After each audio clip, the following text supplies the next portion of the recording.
भाजपचे प्रदेशाध्यक्ष चंद्रशेखर बावनकुळे सध्या मुंबईमध्ये बोलतात। थेट जाऊयात। ती तयारी आम्ही केली आहे।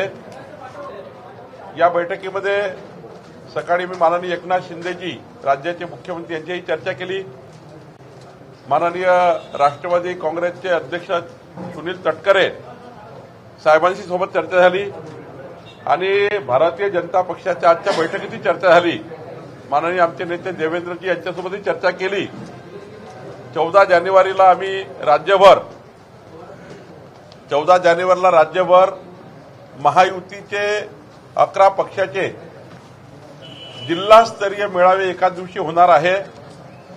राज्याच्या सर्व 36 जिल्ह्यांमध्ये हे मेळावे होतील आणि यामध्ये जे जिल्हास्तरीय आमचे नेते आहेत, काही राज्यस्तरीय नेते या कार्यक्रमाला राहतील।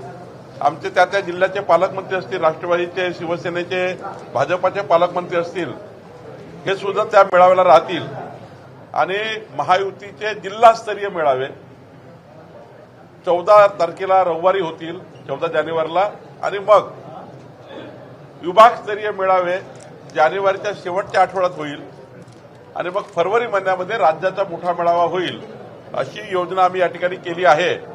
आणि त्यामुळे महायुतीमध्ये ज्यांना ज्यांना जी सीट जाईल त्या सीटमध्ये भारतीय जनता पार्टीचा जो रोल आहे 51% मतं घेण्याचा, एकनाथ शिंदेजीकडे ज्या सीट जाईल त्यांना भारतीय जनता पार्टी पूर्ण ताकद देणार आहेत, अजित पवारजीकडल्या सीटला भाजपा पूर्ण ताकद देणार आहे आणि आमच्या महायुतीची पूर्ण ताकद भाजपच्या उमेदवाराला आम्ही मागणार आहोत। आणि त्यामुळं एकंदरीत महायुतीमध्ये जे काही जागा वाटप होईल त्या जागा वाटपामध्ये आम्हाला ज्या जागा मिळतील, उद्धव ठाकरे एकनाथ शिंदेला मिळतील आणि माननीय अजितदादांना मिळतील, त्या सीटवर आम्ही 100% विजय होऊ असा आम्ही प्रयत्न करणार आहोत। याकरता ही बैठक होती।